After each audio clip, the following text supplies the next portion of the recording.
What's up, guys? It's your boy Scrub here. There's not a second clip for today's video, so I just decided I would read this Reddit story that is one of my favorite of all time. Warning, it's disgusting, so if you're eating, click off the video, but without further ado, let's get into the swamps of Dagobah. OR nurse here. This is kind of a long one. I was taking a call one night and woke up at 2 in the morning for a general surgery call. Pretty vague, but at the time I lived in a town that had large populations of young military guys and avid meth users, so late night emergencies were common. Got to the hospital where a few more details awaited me. Parasital abscess. For the uninitiated, that means somewhere in between the immediate vicinity of the butthole. There was a pocket of puss that needed draining. Needless to say, our entire crew was less than thrilled. I went down to the emergency room to transport the patient, and the only thing the ER nurse said as she handed me the chart was, "Have fun with this one." Amongst healthcare professionals, vague statements like that are a bad sign. My patient was a 300-pound woman who barely fit on the stretcher. I was transporting her on, but she was trying. She was rolling frantically side to side and moaning in pain, pulling at her clothes and muttering Hail Marys.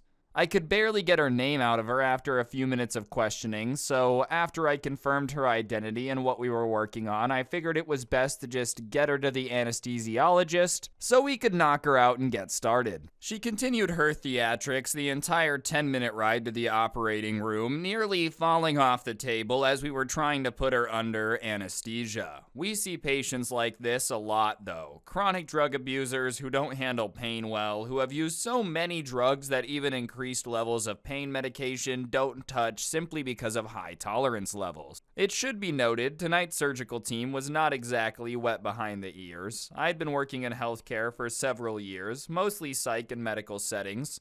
I watched an 88-year-old man tear a 1-inch diameter catheter out of a balloon out of his pee-pee while screaming, "You'll never make me talk." I've been attacked by an HIV-positive Nazi. I've seen some things. The other nurses had been in the operating room as a trauma specialist for over 10 years.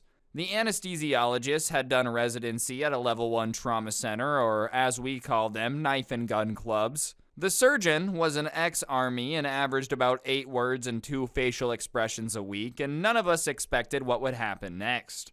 We got the lady off to sleep, put her in the stirrups, and I began washing off the rectal area. It was red and inflamed. A little bit of pus was seeping through, but it was all pretty standard. Her chart had noted she'd been injecting IV drugs through her perineum, so it was pretty obviously an infection from dirty needles or bad drugs. But overall, it didn't seem to warrant her repeated cries of, "Oh Jesus, kill me now." The surgeon steps up with a scalpel, sinks the tip in, and at the exact moment, the patient had a muscle twitch in her diaphragm, and just like that, all hell breaks loose. Unbeknownst to us, the infection had actually tunneled nearly a foot into her abdomen, creating a vast cavern full of pus, rotten tissue, and fecal matter that had seeped outside of her colon. This godforsaken mixture came rocketing out of that little incision, like we were recreating the funeral scene from Jane Austen's Mafia. We all wear waterproof gowns, face masks, gloves, hats, the work, all of which were about as helpful as rain boots against a fire hose. The bed was in the middle of the room, an easy 7 feet from the nearest wall, but by the time we were done, I was still finding bits of rotten flesh pasted against the back wall. As the surgeon continued to advance his blade, the torrent continued. The patient kept seizing against the ventilator, and with every muscle contraction, she shot more of this brackish gray-brown fluid onto the floor until, within minutes, it was seeping into the other nurse's shoes. I was nearly 12 feet away, jaw dropped, open with my surgical mask, watching the second nurse dry heaving and the surgeon standing on tiptoes to keep the stuff from soaking his socks any further. And the smell hit them first. Oh God, I just threw up in my mask. The other nurse was out. She tore off her mask and sprinted out of the room, shoulders still heaving. Then it hit me, mouth still wide open, not able to believe the volume of fluid this woman's body contained. It was like getting a great big bite of the despair and apathy that permeated this woman's life. I couldn't breathe. My lungs simply refused to pull any more of the stuff in, and the anesthesiologist went down next. An ex-NCAA D1 tailback, his 6'2", 200-foot frame, shaking as he threw open the door to the OR suite in an attempt to get more air in, letting me glimpse the second nurse still throwing up in the sinks outside the door. Another geyser of pus splashed across the front of the surgeon, and the YouTube clip of David at the dentist keeps playing in my head. Is this real life? In all operating rooms everywhere in the world, regardless of socialized or privatized, secular or religious, big or small, there is one thing that's the same. Somewhere there is a bottle of peppermint concentrate. Everyone in the department knows where it is, and everyone knows what it's for. And everyone prays to their gods that they never have to use it. In times like this, we rub a bit on the inside of our mask to keep the outside smells at bay long enough to finish the procedure and shower off. I sprinted to use our central supply, ripping open the drawer where this vial of ambrosia was kept and greeted by an empty box. The bottle had been emptied and not replaced, and somewhere out there was a godless man who had used the last of the peppermint oil and not replaced a single drop. To this day, if I figure out who it is, I'll kill them with my bare hands, but not before cramming their head up the colon of every last meth user I can find, just so we're even. I darted back into the room with the next best thing I can find, a vial of mastosol, which is an adhesive rub we use sometimes for bandaging. It's not as good as peppermint, but considering that over 1/3 of the floor is now coated in what could easily be mistaken for a combination of bovine afterbirth and maple syrup, we're out of options. I started rubbing as much of it as I could on the inside of my mask, just glad to be smelling anything except whatever slimy demon spawn we just cut out of this woman.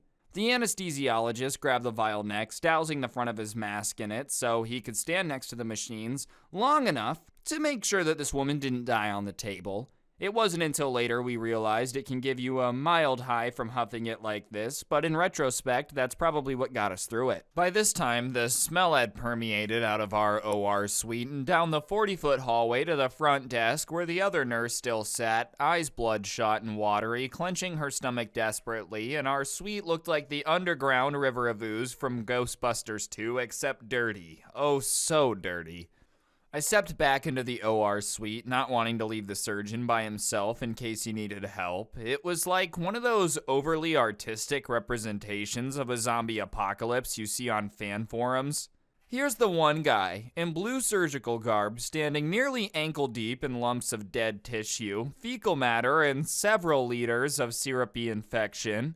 He was performing surgery in the swamps of Dagobah, except the swamps had just come out of this woman's butt and there was no Yoda. He and I didn't say a word for the next 10 minutes as he scraped the inside of abscesses until all of the dead tissue was out. The front of this gown had a mixture of brown and red. His eyes squinted against the stinging vapors originating directly in front of him. I finished my required paperwork as quickly as I could, help him stuff the recently vacated opening full of gauze, and tape this woman's buttocks closed to hold the dressing for as long as possible, woke her up, and then immediately shipped her off to the recovery ward. Until then, I'd only heard of alcohol showers. Turns out 70% isopropyl alcohol is about the only thing that can even touch a scent like that once it's soaked into your skin. It takes 4 or 5 bottles to get really clean, but it's worth it, and it's probably the only scenario I can honestly endorse drinking a little too. As we left the locker room, the surgeon and I looked at each other, and he and I said the only negative sentence I'd ever heard him mutter in the 2.5 years of working together. That was bad. The next morning, the entire department, a fairly large floor within the hospital, still smelled, and the housekeepers told me that it took them nearly an hour to suction up all of the fluid and debris left behind, and the OR suite itself was closed off and quarantined for 2 more days until the smell finally cleared out. I laugh now when I hear new recruits in healthcare talk about the worst thing they've seen. You ain't seen nothing, kid.